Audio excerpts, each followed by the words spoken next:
क्या लिखते हैं कि ख्वाब कितने सजाए हुए हैं, रेत पर घर बनाए हुए हैं। बड़ा बड़ा ख्वाब बिल्कुल सजा करके बैठा है, और घर कहाँ पर है? एक झोपड़ी में, जमीन के ऊपर, जमीन के ऊपर, जमीन के ऊपर। और ये घर कब टूटेगा पता नहीं। बहुत सारे आपने देखा होगा घरों को कि क्या महानंदा नदी में डूब गया महानंदा नदी में डूब गया, क्योंकि बगल में है। ये भी घर कब डूब जाएगा क्या पता? हाँ, अगर क्या अल्लाह की कहर नाजिल हो जाए और क्या है, पानी इस तरह बरस जाए, इतना सा बादल क्या टूट करके गिरे, पूरा कुनवा चाचर डूब जाएगा। हाँ, कोई कह सकता है?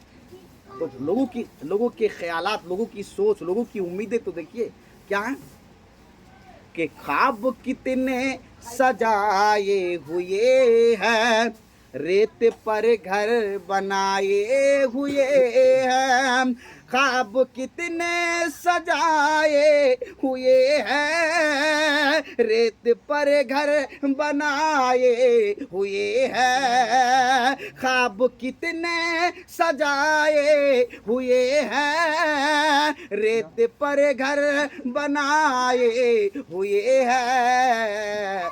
100 बरस तक की तैयारियां है, 100 बरस तक की तैयारियां है, और अभी का भरोसा नहीं है।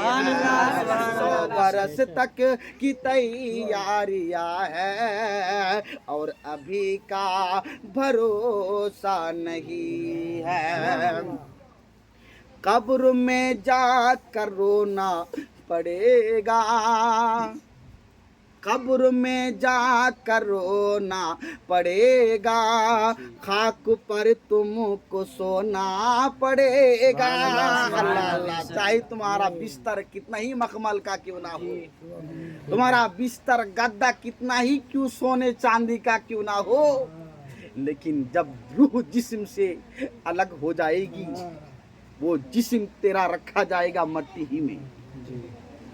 तुम चाहे कितना ही महंगा कपड़ा पहन ही क्यों ना लो, लेकिन वो महंगा कपड़ा तेरा पड़ा ही रह जाएगा, एक सादा कफन तुझे पहनाया ही जाएगा। सुभान अल्लाह। कब्र में जाकर रोना पड़ेगा, खाक पर, खाक बोलते हैं मट्टी को, खाक पर तुमको सोना पड़ेगा, कब्र में जाकर रोना पड़ेगा, खाक पर तुमको सोना पड़ेगा, कब्र में जाकर रोना पड़ेगा, खाक पर तुमको सोना पड़ेगा।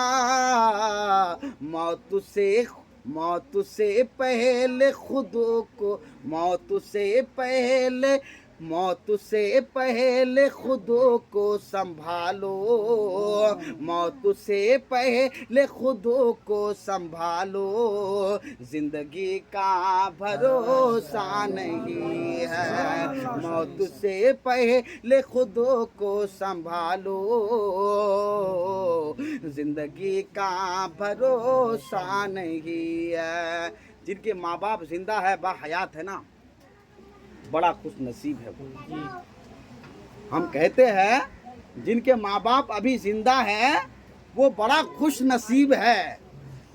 उनसे पूछे कि जिनकी माँ दुनिया में रही है, उस बेटा से पूछिए जिसका बेटा दुनिया से गुजर गया, जिसका बाप दुनिया से गुजर गया है। अगर जरा सी भी बाप की मोहब्बत उसके दिल में है ना, बाप की खबर जब सुनता है तो आंखों से आंसू बहा देता है। माँ की खबर जब सुनता है ना तो आंखों से आंसू जारी हो जाता है। क्यों मालूम है? वो माँ जब तू चल नहीं सकता, तेरी माँ तुझे पाली थी। जब तू बिस्तर में पेशाब कर देता था तो तेरी माँ ने उस वक़्त तेरी परवरिश की थी। जब तू रोता था, तेरी माँ अपने गोद में लेकर के रास्ता में चलती, गलियों में घूमती, गीत गा गा करके क्या तुझे सुलाती थी। उस माँ का हक तुम अदा कर सकते हो? आज नमक हराम बेटों को देखिए दुनिया में, ऐसे गद्दार बेटों को दुनिया में देखिए। ऐसे बेटे आपको नजर आएंगे कि बाप सामने है, माँ सामने है, लेकिन वो औरत जो जब तुम्हारी उम्र 18 साल की हो गई, जब तुम्हारी उम्र 20 साल की हो गई, जब तुम्हारी उम्र 25 साल की हो गई, उसकी मोहब्बत में जब तुमने उससे निकाह किया और तेरे घर में आई, उसकी मोहब्बत में तूने अपने माँ को ठोकर मार दिया, बाप को ठोकर मार दिया, तो तुझसे बड़ा गद्दार दुनिया में कौन है? देखिए, कठिन बात है लेकिन हक बात है। बिल्कुल सही। कठिन बात है लेकिन हक बात है जनाब। वो माँ तुझे अगर क्या बचपना ही में गला दबोच करके मार देती तो तू क्या कर सकता था? वो माँ तुझे अगर दूध ना पिलाती तो तू क्या कर सकता था? वो माँ अगर तुझे अपने छाती में लपेट करके, कपड़ा में लपेट करके तुझे दूध ना पिलाती तो तू क्या कर सकता था? उसी माँ ने तुझे दूध पिलाई, उसी माँ ने तेरी परवरिश की, उसी बाप ने तुझे अपने कांधे में रखा, उसी बाप ने तुझे बाजार में कांधे में रख करके घुमाया। आज वही बाप बूढ़ा हो गया, चल नहीं सकता। वही माँ आज बूढ़ी हो गई है, खा नहीं सकती। वही माँ आज चल नहीं सकती, फिर नहीं सकती। आज तुम ठोकरे मार रहे हो, आज तुम उसको लात मार रहे हो, आज तुम उसके खाना खाने को नहीं दे रहे हो। आज वही घर जो माँ बाप का था पहले तेरे नाम पर कर दिया है, तो बाप को दरवाजे से भगा देते हो, माँ को दरवाजे से भगा देते हो। बताइए, ऐसे गद्दार बेटों को दुनिया में रहना चाहिए कि नहीं चाहिए? ऐसा गद्दार बेटा जहन्नमी है कि नहीं? ऐसा गद्दार बेटा दुनिया में क्या करेगा? माँ के एक दूध का कर्जा चुका नहीं सकते हो, अपने जन्नत को ठोकर मार रहे हो, अपने जन्नत को तुम घर से भगा रहे हो। जो दरवाजा जन्नत का है उसको तुम क्या लात मार करके घर से भगा रहे हो। आज तुम उनको खाना तक नहीं दे रहे हो। इतना याद रखना कि तुझे मरना है, इतना याद रखना कि तुझे कब्र में जाना है।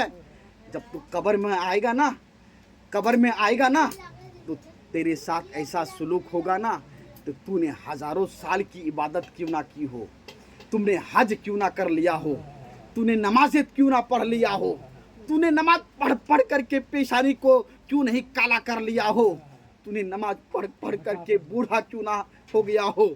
लेकिन कब्र में आएगा, तेरी नमाज तेरे साथ नहीं होगी, तेरे रोजे तेरे साथ नहीं होंगे।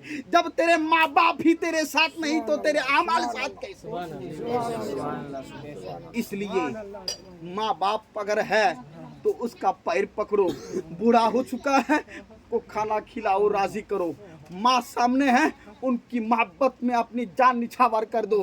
कब्र में तू जाएगा ना, अगर तूने इबादत भी नहीं की होगी, माँ ने तेरे हक में दुआ कर दिया, वही दुआ बेड़ा पार है तेरे लिए। शायर लिखते हैं कि माँ की दुआ टाली नहीं जाती, और इतना याद रखना कि माँ की बद्दुआ भी खाली नहीं जाती। माँ की दुआ टाली नहीं जाती, माँ की बद्दुआ खाली भी नहीं जाती। माँ तो पाल लेती है 4 बेटों को, लेकिन 4 बेटों से एक माँ पाली नहीं जाती।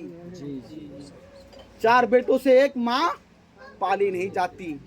मेरे मुस्तफ़ा करीम सल्लल्लाहु ताला अलैहि वसल्लम इरशाद फरमाते हैं, ये लोगों, तेरा जन्नत जो है तेरे कदम के तले है, माँ के कदम के तले है। दुनिया में माँ को राजी कर लो, जन्नत है, ये जन्नत है। उसको तुम क्या लात मत मारो, उनके सदक़े ही में तुम जन्नत में जाओगे, उनकी तुफ़ैल ही से तुम क्या जन्नत में जाओगे। अगर माँ बेराज़ी हो गई, माँ तुझसे राज़ी नहीं, तो दुनिया में भी तेरे लिए नाकामयाबी है और आखिरत में भी तेरे लिए नाकामयाबी है। इसलिए कब्र में जाने से पहले माँ बाप को राज़ी कर ले। शायर लिखते हैं कि अपने माँ बाप की कर लो खिदमत, जाओगे उनके सदक़े में जन्नत। बोले सुभान अल्लाह। कितना